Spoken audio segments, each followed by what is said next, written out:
जी, उस हवाले से सैयदा फातिहा शाम सलामुल्लाह अलैहा का किरदार हमारी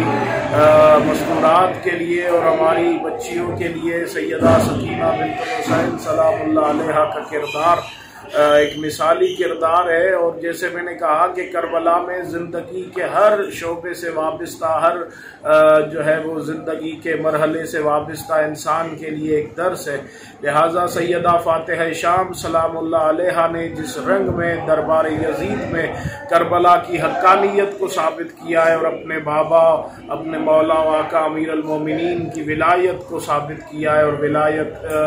को जो है वो मनवाया है शाम के दरबार में खड़े होके। और सैयदा की सीरत के सैयदा जहाँ शाम के दरबार में सैयदा ने कहीं